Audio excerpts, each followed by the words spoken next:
Bonjour à tous, ravi de vous retrouver pour ce nouveau débriefing sur France Soir. Aujourd'hui, nous allons évoquer plusieurs sujets brûlants autour de la guerre entre la Russie et l'Ukraine. Pour en parler, nous avons le plaisir de recevoir de nouveau Karine Béchette-Golovko, qui est docteur en droit public et professeure invitée à l'Université d'État de Moscou, qui est une des plus éminentes universités de Russie. Merci Karine Béchette-Golovko d'être avec nous.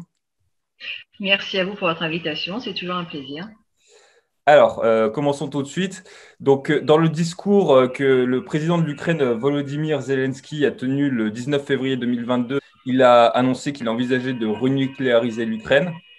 Le 21 février, Vladimir Poutine a dénoncé ce fait. Et le 24 février, il a déclenché une opération militaire spéciale en vue de, si, pour reprendre ces termes, démilitariser et dénazifier l'Ukraine, en prenant de court l'Europe. Est-ce que vous pourriez nous dire quelle a été la réaction de la population russe à l'annonce de cette guerre? Alors, ça a été une surprise en fait générale pour tout le monde parce qu'on ne s'y attendait pas. Ça fait quand même 8 ans que la population russe attendait une position un peu plus ferme de la Russie à l'égard de l'Ukraine, puisque rappelons quand même que même si les médias occidentaux s'intéressent seulement maintenant à ce qui se passe en Ukraine, ça fait quand même 8 ans que l'armée ukrainienne, elle, attaque le Donbass à plus ou moins forte densité, plus ou moins régulièrement, mais de toute manière, ça fait 8 ans. Donc, et ça fait 8 ans que la Russie passe de négociations en d'autres négociations, en tentatives d'accord, et finalement, à part une aide humanitaire, une aide, on va dire, technique, il n'y a pas de réaction particulière. Donc, il y avait en fait une certaine attente, mais qui a été un peu prise de court par la population parce que quand on s'est réveillé le matin, quand à 6 heures du matin, à l'heure de Moscou, on a appris, donc quelques heures plus tard, que le président avait décidé de lancer une intervention militaire, c'est que même s'il y avait eu quand même, on va dire, des signes avant-coureurs, parce que on va rappeler que les députés communistes russes avaient déposé une demande de reconnaissance de l'indépendance des républiques de Donetsk et Lugansk. Ça avait provoqué dans la classe politique russe des réactions assez variées, assez classiques, puisqu'en fait, il y a ce qu'on appelle les libéraux en Occident, libéraux russes, qui étaient plutôt opposés, justement en raison des sanctions derrière et du coût économique de l'opération. Mais ils sont quand même largement minoritaires et on va dire que les souverainistes, eux, étaient largement favorables et la résolution est passée, a été largement soutenue par les députés. Ensuite, à ce moment-là, un petit peu plus tôt aussi, il faut se souvenir que l'armée ukrainienne avait déjà recommencé une phase active dans le Donbass, c'est qu'elle avait recommencé les bombardements, il y avait de l'artillerie lourde qui avait été rapprochée des lignes de front, ce qui avait d'ailleurs été fixé par l'OCSE, et on avait noté depuis à peu près la fin de l'automne dernier également un renforcement des livraisons d'armes en Ukraine en provenance des pays de l'OTAN, beaucoup du Canada, ce qui d'ailleurs a laissé des traces, que c'est pas simplement ce qui est, comme on dit en France ou en Occident, de la propagande russe, bien au contraire, puisque vous avez des journalistes et activistes ukrainiens qui, sur leur page Twitter, félicitent le Canada, notamment pour toutes les livraisons d'armes qu'il peut leur faire. Donc ça, ce sont des faits actés, si vous voulez.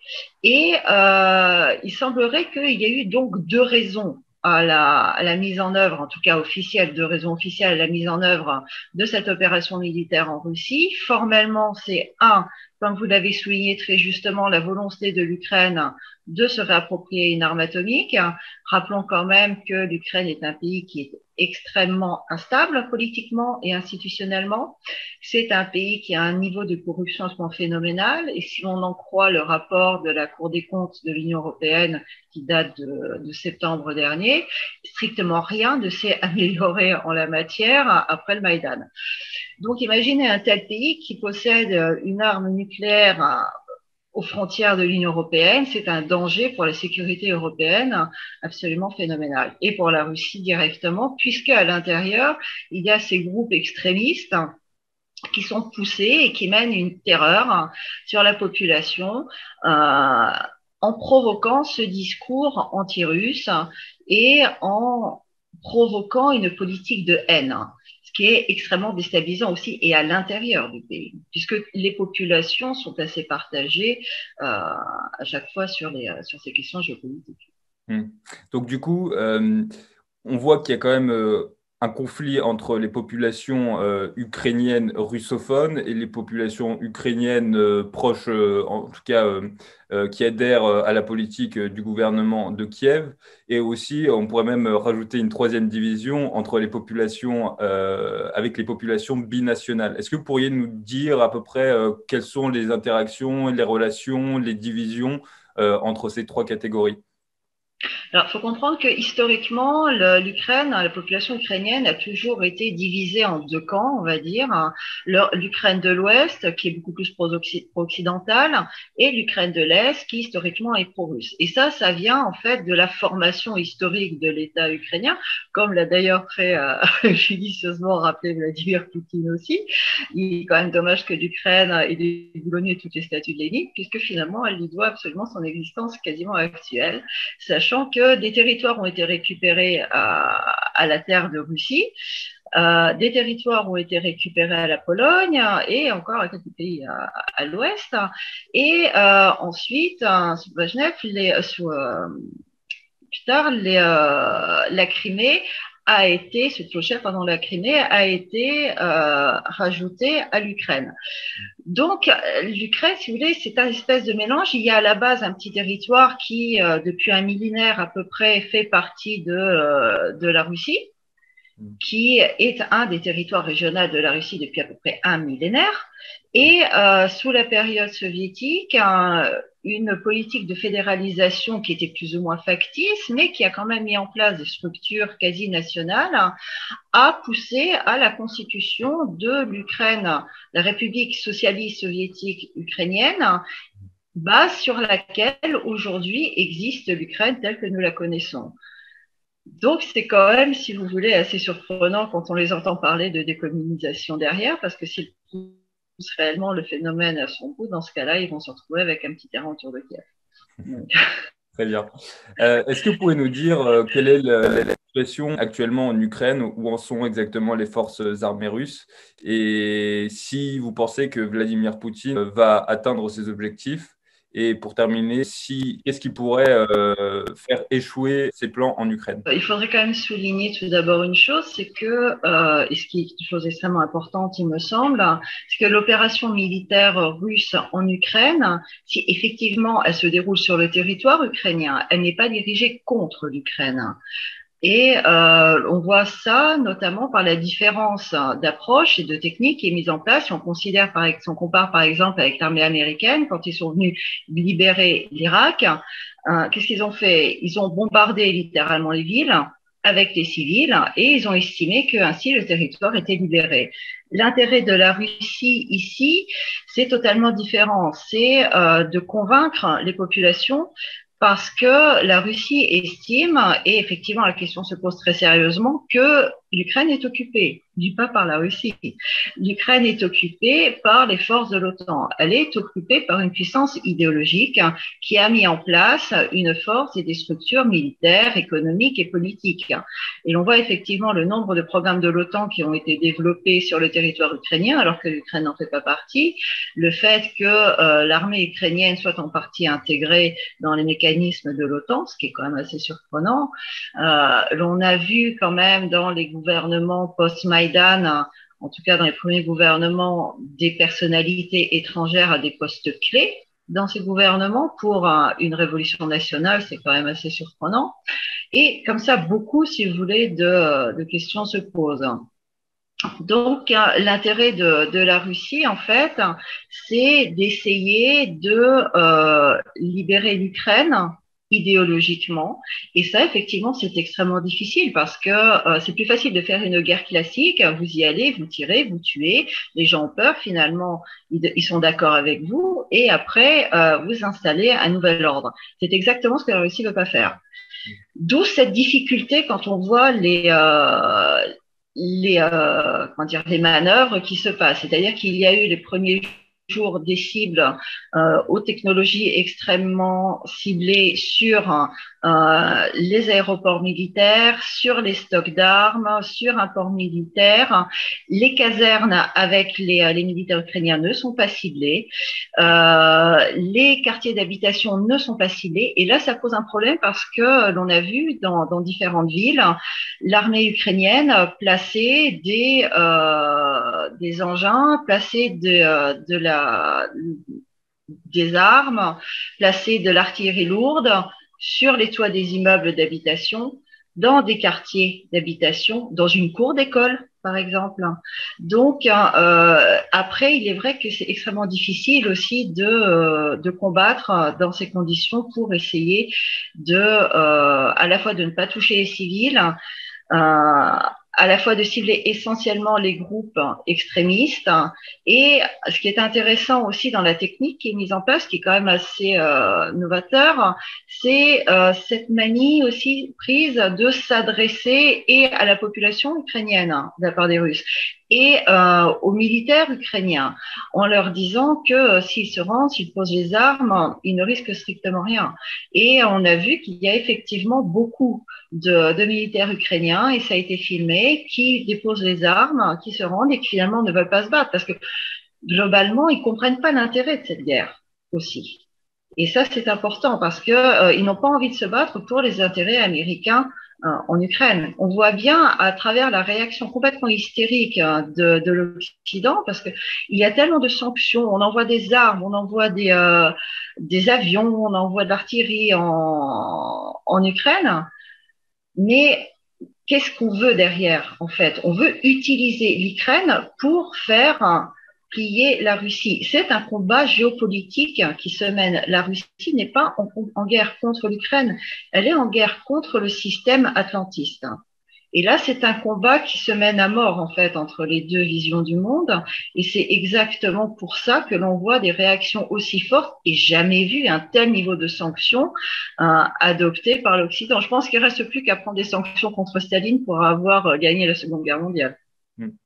Vous dites que Poutine veut libérer idéologiquement l'Ukraine, mais au-delà du conflit qui oppose l'atlantisme à la Russie, est-ce que vous pensez qu'il est possible d'obtenir une réconciliation entre l'Ukraine, qui a été très, très marquée dans son identité par l'Holodomor, qui est la famine qui, selon les estimations, a causé entre 2 et 5 millions de morts, famine orchestrée par le dictateur bolchevique Joseph Staline. Est-ce que vous pensez qu'il est possible que la Russie et l'Ukraine puissent se réconcilier à ce niveau-là? Alors, en ce qui concerne Holodomor, très concrètement, c'est un excellent, on va dire, telling story qui a été monté et qui ne trouve strictement aucune justification scientifique par les historiens. Donc là, il faudrait faire très attention. Ensuite, qu'est-ce qui s'est passé à cette époque-là? Il y a eu effectivement une grande période de famine, mais qui n'a pas touché que l'Ukraine, qui a touché énormément de régions, également de Russie, parce que nous étions dans une période extrêmement difficile. Et d'autres régions ont été touchées. Ça n'a pas été quelque chose d'orchestré spécialement contre l'Ukraine. Ça a été une période extrêmement dure qui a touché différentes régions du territoire. Et c'est un discours qui est extrêmement repris à la mode ces derniers temps, justement pour justifier ça. En Ukraine, on va dire que ce discours ne convainc que les convaincus. C'est-à-dire que l'on retrouve ce discours très à la mode en Ukraine de l'Ouest, en Galicie, parce que justement, c'est aussi cette région qui reste très pro-occidentale. Mais c'est un discours qui fait largement rire, notamment en Ukraine de l'Est. Et on en revient en fait finalement à toujours ce découpage historique de l'Ukraine qui est une région extrêmement complexe sur le plan ethnique, sur le plan culturel. C'est une région qui est également extrêmement riche, culturellement s'entend. Donc la question de la réconciliation nationale va pouvoir se faire, mais avec une partie du territoire.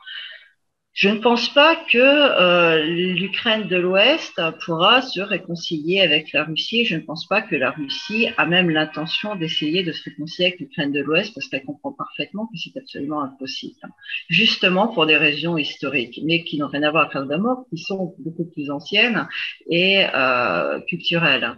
Donc, la question effectivement va se poser derrière. À un moment donné, soit la Russie réussit globalement à démilitariser l'Ukraine, l'armée se rend d'une manière ou d'une autre, soit Zelensky rend parce qu'il a l'autorisation des États-Unis pour signer la capitulation, soit simplement il se sauve, ce qui est aussi possible. Les États-Unis ont plusieurs fois proposé, en tout cas, de l'exfiltrer. Et dans ce cas-là, la question va effectivement se poser. N'oubliez pas qu'il y a certains pays européens, notamment la Pologne, qui ont des visées territoriales aussi sur l'Ukraine, et qui seraient très, très intéressés pour un redécoupage de la région et des zones d'influence. Donc, il y a beaucoup de cartes encore qui sont ouvertes, à mon avis. Dans un premier temps, il serait intéressant effectivement que principalement les groupes extrémistes et nazis soient mis hors de danger, parce que c'est un danger pas simplement pour l'Ukraine ou même pour la Russie, c'est un danger pour l'Europe en général. Quand on voit les poussées néo-nazis dans certains pays en Europe de l'Est, dans les pays baltes, en Ukraine, ce sont des poussées qui sont extrêmement dangereuses. Il est important en tout cas, il serait important que l'Europe en prenne conscience et au lieu de soutenir aveuglement tout ce qui se fait en Ukraine, réellement d'aider l'Ukraine et de l'aider notamment à lutter contre ces vieux démons. À mon avis, ce serait le meilleur service à lui rendre. Ensuite, si la Russie n'arrive pas à ses fins, et c'est tout à fait possible aussi, puisque la technique militaire qu'elle a choisie est aussi une technique qui est dangereuse parce que elle compte beaucoup sur la population civile ukrainienne. Il n'est pas évident que toute la population civile ukrainienne, finalement, même à l'est ou au centre, se place du côté de l'armée russe. Ça, c'est un joker. Personne ne le sait parce qu'il y a eu quand même eu de nombreuses années de propagande anti-russe. Les médias ont été largement pris en main. On rappellera quand même que les partis politiques d'opposition qui étaient plus pour une relation pacifique avec la Russie ont été mis hors jeu. Donc, c'est pas évident. La population a été très profondément et très longtemps travaillée. Dans ce cas-là, il risque d'y avoir un contre-coup absolument phénoménal, non seulement pour la Russie, parce qu'elle a mis son existence comme État dans ses frontières actuelles sur la carte, sur le jeu. Et les conséquences vont être également pour l'Europe, puisqu'il n'y aura plus de contrepartie possible au pouvoir de l'atlantisme. Or, malheureusement, nous avons vu que les pays européens ont démissionné, n'ont pas réussi, en tout cas les leaders, n'ont pas réussi, les dirigeants, à défendre la souveraineté européenne, à défendre les souverainetés des pays européens, de souveraineté nationale. Et si l'on voit des figures politiques, pour rappeler ça, on ne voit pas en tout cas de dirigeants en Europe qui soient aptes à défendre l'intérêt national de leur pays. Et ça, c'est extrêmement dangereux parce que si jamais la Russie perd, on se rappelle quand même que ces derniers jours, les États-Unis recommencent à envoyer de plus en plus de soldats américains sur le territoire européen, qui comptent déjà à peu près 75 000 civils et militaires. C'est quand même surprenant. N'oublions pas que la France n'est pas en guerre contre la Russie. La Russie n'est pas en guerre contre la France. Or, nous sommes dans une logique de guerre qui ne veut pas se dire parce qu'en fait, la guerre réelle qui se mène, c'est de savoir est-ce qu'on va vivre dans un monde unipolaire atlantiste. Dans ce cas-là, l'Europe disparaît dans sa dimension civilisationnelle, culturelle. Les États européens n'existeront plus que pour transmettre les ordres qui sont pris ailleurs. Ou alors, on va pouvoir essayer de redécouper un petit peu les zones d'intérêt et une victoire de la Russie permettrait d'affaiblir l'atlantisme. Mais là aussi, l'Europe a un énorme, et les pays européens ont une carte à jouer absolument phénoménale parce que c'est à eux aussi à récupérer leur souveraineté. Très bien.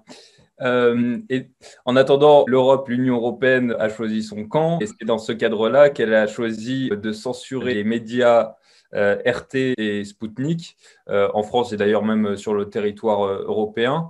Vous êtes intervenu à plusieurs reprises sur RT France. Est-ce que vous pouvez nous donner votre sentiment sur cette décision de l'Union européenne? C'est extrêmement regrettable que l'Union européenne prenne cette décision. Je dirais que ça n'est pas surprenant parce que c'est un organe de gouvernance atlantiste et elle défend l'unité du discours.